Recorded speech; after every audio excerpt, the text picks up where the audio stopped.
அஸ்ஸலாமு அலைக்கும் ஃப்ரெண்ட்ஸ், எல்லோரும் எப்படி இருக்கீங்க? Welcome to our channel. நீங்கள் உங்கள் வீட்டில் இந்த மாதிரி சாஃப்டான ஆப்பம் செய்யணுமா?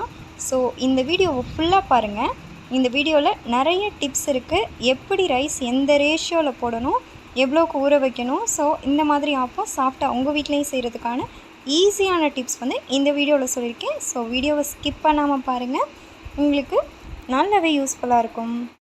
நம்ம வீடியோவுக்கு புதுசாக வரவங்க சேனலை சப்ஸ்கிரைப் பண்ணிவிட்டு அப்படியே லைக் பண்ணி உங்கள் ஃப்ரெண்ட்ஸ்க்கும் ஷேர் பண்ணிக்கோங்க. வாங்க வீடியோக்குள்ளே போகலாம்.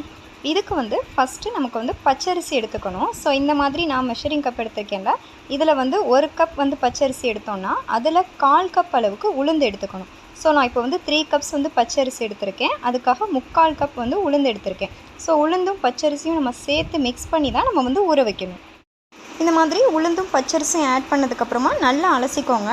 நல்லா அலசிட்டு அதில் உள்ள டஸ்ட்டெல்லாம் போனதுக்கப்புறமா ஒரு 4 to 5 hours வந்து நல்லா ஊறணும். ஸோ பச்சரிசி சீக்கிரமாகவே நமக்கு கிரைண்ட் ஆயிரும். இப்போ நார்மலாக இட்லி தோசைக்கு வந்து உளுந்து தனியாகவும் அரிசி தனியாகவும் நம்ம ஊற வைப்போம். இதுக்கு அப்படி தேவையில்லை, ரெண்டையுமே ஒன்றா ஊற வச்சுக்கோங்க. ஸோ அரிசியும் உளுந்தும் நல்லா ஊறிடுச்சு. இப்போ வந்து நம்ம ஃபஸ்ட்டு ரைஸ் ஆட் பண்ணோம். இதுக்கு பழைய சாதம் இருந்தது, அதாவது மதியம் மீந்த சாதம் இருந்தது அப்படின்னா அதை வந்து இந்த மாதிரி 1 கப் எடுத்துக்கோங்க. ஃபஸ்ட்டு கிரைண்டர் ஆன் பண்ணிவிட்டு ஃபஸ்ட்டு இந்த ரைஸை போட்டு கிரைண்ட் பண்ணுங்கள். அதுக்கப்புறமா நம்ம உளுந்தும் பச்சரிசியும் ஆட் பண்ணுறோம். ஆட் பண்ணிவிட்டு நல்லா கிரைண்ட் பண்ணுங்கள். ஒரு 1/2 an hourக்குள்ளே நமக்கு கிரைண்ட் ஆயிரும். ஸோ இந்த மாதிரி நம்ம ஒரு ஈவினிங் டைமுக்கு மேலே அரைச்சோம் அப்படின்னா அதை வந்து 8 hours கிட்ட நம்ம வந்து புளிக்க வைக்கணும். நீங்கள் இந்த மாதிரி ரேஷியோவில் ஒரு டைம் அரைச்சி ஆப்பம் செஞ்சு பாருங்கள், அவ்வளோ ஒரு அருமையான சாஃப்டாக வரும். ஸோ இந்த மாதிரி நல்லா ஊறினதுக்கப்புறமா இந்த மாதிரி அரைக்க ஆரம்பிக்கிறோம். இதை வந்து நைட் டைம், அதாவது ஒரு 7 to 8 அந்த ரேஞ்சில் அரைச்சி எடுத்தாச்சுங்க. பாருங்கள் எவ்வளோ சாஃப்டாக இருக்குது. 1/2 an hourக்குள்ளே நமக்கு அரைஞ்சிரும். ஒரு 7 o'clock நம்ம அரைச்சி எடுத்துட்டோன்னா ஒரு பவுலில் மாற்றிக்கோங்க. மாற்றிட்டு நல்லா மிக்ஸ் பண்ணி அப்படியே புளிக்க விட்டுருங்க. வெளியிலே வச்சுருங்க, ஃப்ரிட்ஜில் வைக்க வேண்டாம். அடுத்த நாள் மார்னிங் வந்து எப்படி இருக்குது அப்படின்றத நான் உங்களுக்கு இந்த வீடியோவிலே காட்டினேன் பாருங்கள். இப்போ நார்மலாக மிக்ஸ் பண்ணிவிட்டு நம்ம நைட்டு புளிக்க வைக்க போகிறோம். ஸோ நல்லா க்ளோஸ் பண்ணி வச்சுருங்க. இப்போ இதில் வேணுங்கிறவங்க தேங்காய் ஆட் பண்ணி அரைப்பாங்க. நான் வந்து ஆப்பம் செய்கிறப்போ தான் நான் தேங்காய் ஃப்ரெஷ்ஷாக ஆட் பண்ணிக்குவேன். ஸோ அந்த மாதிரி ஆட் பண்ணிக்கோங்க. இப்போ பாருங்கள் நல்லா புளிக்க வைக்கிறோம். நைட்டு ஃபுல்லாக நமக்கு வந்து இந்த மாதிரி ஊறிடணும். இப்போ பாருங்கள் நெக்ஸ்ட் டே மார்னிங் பாருங்கள் எப்படி புளிச்சு வந்திருக்குன்னு. ஸோ இந்த மாவை நம்ம பார்க்கும் போதே தெரியும் அப்போ அவ்வளோ சாஃப்டாக வரும்.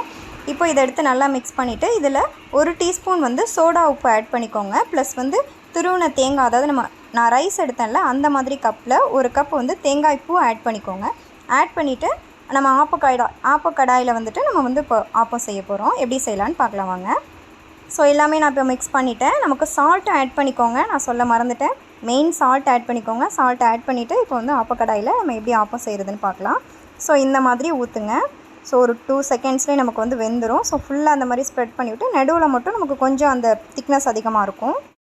இந்த மாதிரி அப்போ ஒரு டைம் உங்கள் வீட்டில் செஞ்சு கொடுத்தீங்கன்னா குழந்தைங்க சொல்லுவாங்க, மம்மி நீங்கள் தான் மம்மி செம்ம குக் அப்படின்னு.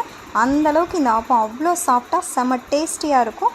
ஸோ இதை வந்து தேங்காய் பால் ஆட் பண்ணியும் சாப்பிட்லாம், அப்படி இல்லைனா கார சட்னி கூட சாப்பிட்டிங்கன்னா அந்த மலைக்கு செம்ம டேஸ்ட்டாக இருக்கும். இப்போ நான் சொன்ன ரேஷியோலே செஞ்சு பாருங்கள், உங்கள் வீட்டில் எல்லாருக்குமே ரொம்ப பிடிக்கும். ஸோ இதே மாதிரி ஃபுட் ரெசிபிஸ் வேணுன்னா நம்ம சேனலை தொடர்ந்து சப்போர்ட் பண்ணுங்கள்.